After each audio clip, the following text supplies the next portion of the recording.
guys, it is Aoife from Fred Weasley Died Laughing, and I'm here with my weekly wrap up. And I have 5 books I want to talk to you guys about today, and most of them I really enjoyed, so I can't wait to get straight into this. And the first book that I finished this week was From Twinkle with Love by Sandhya Menon. This is a YA contemporary book about a girl called Twinkle.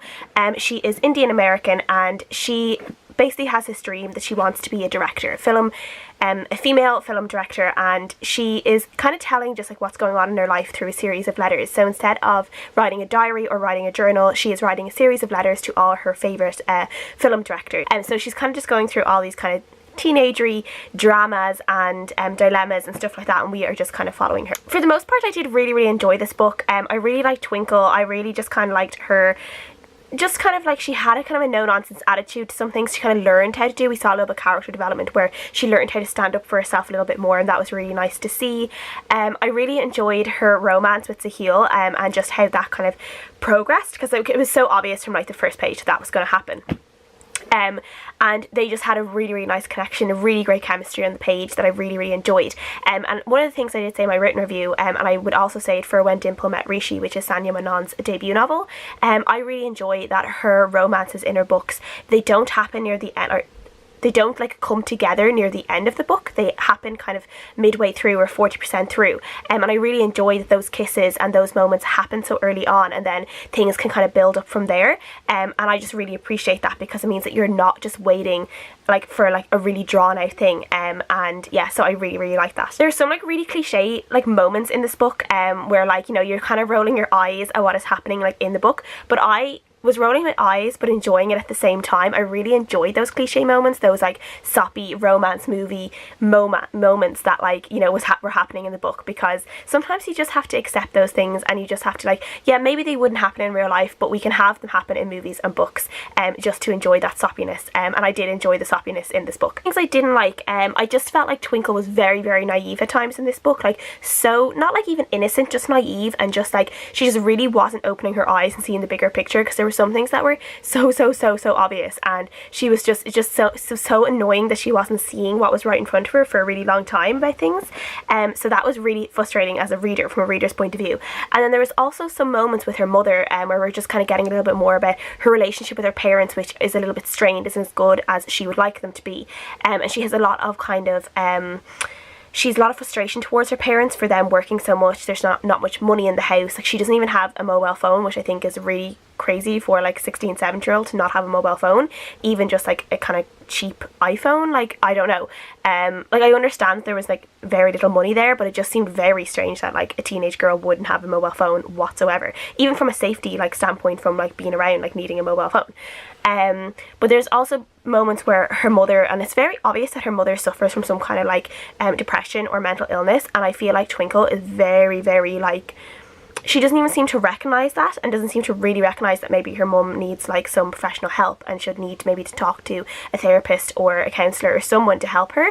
I just didn't really like that, just some of her attitudes towards her mum, and just the antagonism that she was like with her mum, and some of the things she was saying about her mum. I was like, you could really just like, you know, just think a little bit more and open your eyes and be a little bit more sympathetic maybe.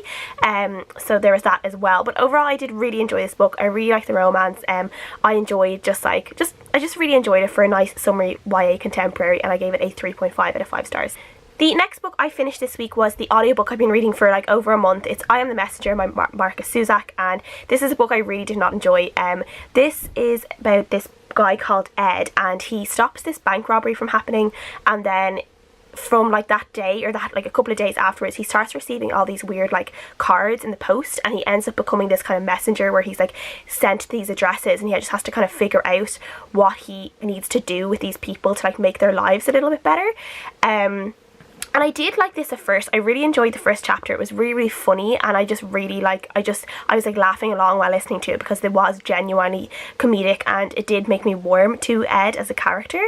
And then I did enjoy like some of his interactions with people that he was like trying to help out. There was a really nice one about a woman who was living on her own, and she was also like kind of suffering from a little bit of dementia. She thought he was her husband who had died in the war, and he like went along with that, and those moments are really sweet. But I think for a lot of this book, I don't know, I just wasn't really that into it. I kind of just lost like my interest in it. I just thought it was a little bit confusing. I don't know, overall I found it really, really confusing, and I just don't really know why all of it happened, and I don't think it was that explained very well. This is the only like the second Markus Zusak I've read. I have read The Book Thief several times. I really, really enjoy that. It's one of my favourite books of all time, but this book just really didn't do for me.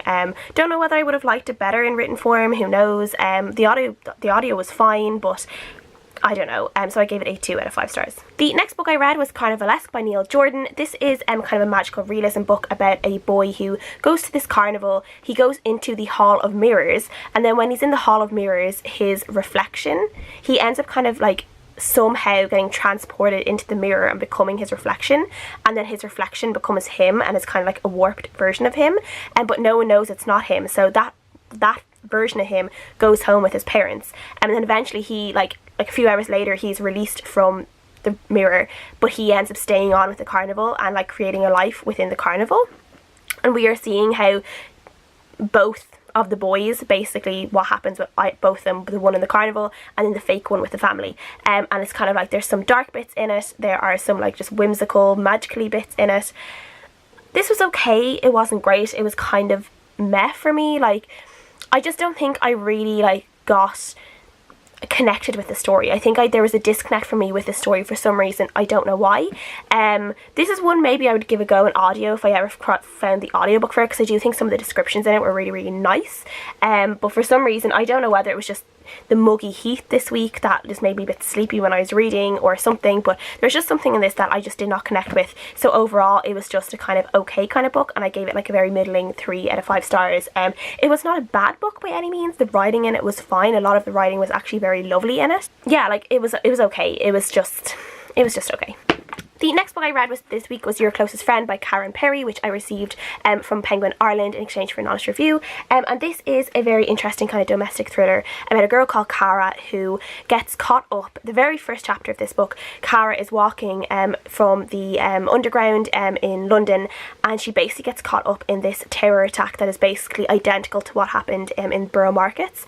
And she is kind of frozen. She doesn't know what to do. This guy is coming towards her with a knife. She knows he's going to stab her, and then someone pulls her into a building and pulls her to safety, and this is this girl called Amy. And Cara, just like in her fright in this moment, she starts like spilling all her secrets to Amy, like in like the 2 hours they're trapped in this little room together, and she just kind of spills all her secrets, all her hidden fears out to this girl called Amy. And then when they're out, they separate and she doesn't see her for a while, and then next of all Amy just suddenly appears in her life, and ends up becoming kind of almost a permanent person in her life. But what Cara doesn't know, but what we know as a reader, is that Amy is slightly unhinged and is becoming completely obsessed with Cara and her life and wanting to be like her everything, and is slowly kind of making all these things of unraveling Cara's life and kind of making it crumble from within.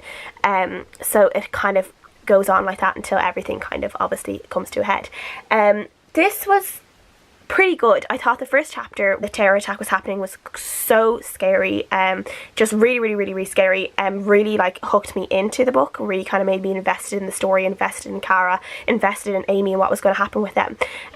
But for some reason about halfway through I kind of not lost my way with the book, I kind of just lost how invested I was with it, I guess. Even though that was when things started to really happen.